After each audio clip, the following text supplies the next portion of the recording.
Let us read Psalm 56.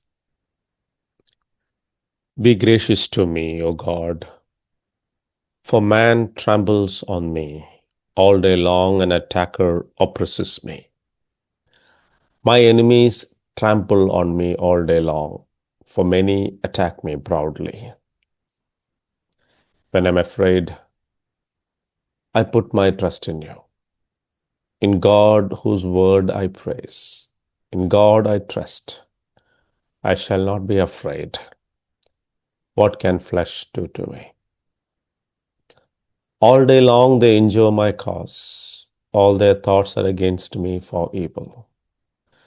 They stir up strife, they lurk, they watch my steps, as they have waited for my life. For their crime will they escape, in wrath cast down the peoples, O God. You have kept count of my tossings. Put my tears in your bottle. Are they not in your book? Then my enemies will turn back in the day when I call. This I know, that God is for me. In God, whose word I praise. In the Lord, whose word I praise. In God I trust. I shall not be afraid. What can man do to me? I must perform my vows to you, O God. I will render thank offerings to you. For you have delivered my soul from death. Yes, my feet from falling, that I may walk before God in the light of life. The night was tense and unnaturally quiet as the underground church gathered. In a country where Christianity was illegal and gatherings could lead to arrest or worse, they still met. One young believer, no more than 20, stood at the door as lookout.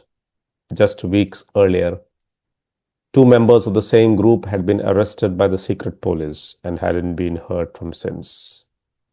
When asked why he continued to risk his life, he simply said, "They can imprison my body, but they can't touch my soul. I belong to God. My life is in His hands." This man knew not the absence of fear, but the courage born out of deep trust. Psalm 56 mirrors the same unshakable faith. The psalm was written by David when the Philistines had seized him in Gath. Surely this was among the most desperate moments of his life. Recorded in 1 Samuel 21:10-15. This was when David, the slayer of Philistine giant and constant enemy of the Philistines, fled from his own king to take refuge in the land of his enemies, the Philistines. But it didn't take long before he was recognized. The servants of King Achish remembered the song sung by Israelite women. Saul has slain his thousands, and David his tens of thousands. David was no ordinary refugee. He had been Saul's champion against the Philistines, who constantly harried Israel. Caught and helpless, David resorted to strategy. Scratching doors, drooling on his beard, he pretended to be insane in order to save his life. And this humiliating plan worked. King Achish dismissed him as a madman, and David was chased out of the city to freedom. Back in Israelite territory, he fled to the cave of Adullam, alone, exhausted, at his wits' end, but alive. And this is the setting of Psalm 56, where fear and faith wrestle and faith conquers fear. He opens with the plea, "Be gracious to me, O God, for man tramples on me. All day long an attacker oppresses me. My enemies trample on me all day long, for many attack me proudly." The word trample paints a picture of relentless pressure, of being crushed underfoot by forces beyond his control, and therefore driven beyond all human help. David returns to his center. When I'm afraid, I put my trust in you. Not if, but when. Acknowledging his fear, without pretense or false bravado, he anchors his heart in God's promises. This is the secret of enduring faith, the knowledge that there is a righteous and faithful God. It is good when we are driven into this place that we may know the greatness and unshakable truth of our God. David had been anointed by the prophet Samuel to be king in place of Saul. He knew God's call on his life. He knew and believed that nothing could thwart God's purpose, not Saul's quest for his life, not the revenge of the Philistines.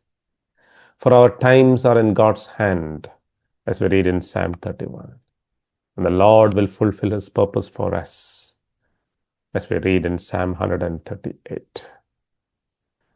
This was the root of his holy confidence. In God I trust, I shall not be afraid. What can man do to me? True, men have agency to do many evil and hurtful things. Yet nothing can happen in the lives of God's people without his express permission. Paul later expressed it in the triumphant words of Romans 8, nothing can separate us from the love of God. He knew, as we should know, that we are immortal until our work is done. David was trapped between Saul and the Philistines. He had no allies, no army, no safety net, but he had the promises of God. Therefore he repeats, in God whose word I praise. In moments of fear, the voices of panic, doubt, and despair threatened to overwhelm our faith. But David hoped against hope in the truth of God's promises and glorified God by trusting him in the face of all contradictory appearances. Verse 8 has comforted millions of grieving people with its reassurance that God knows our pain closely and lovingly. You have kept count of my tossings. Put my tears in your bottle.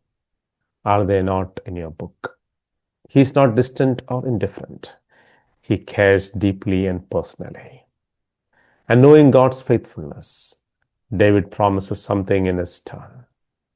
He says in verse 12, I must perform my vows to you, O God.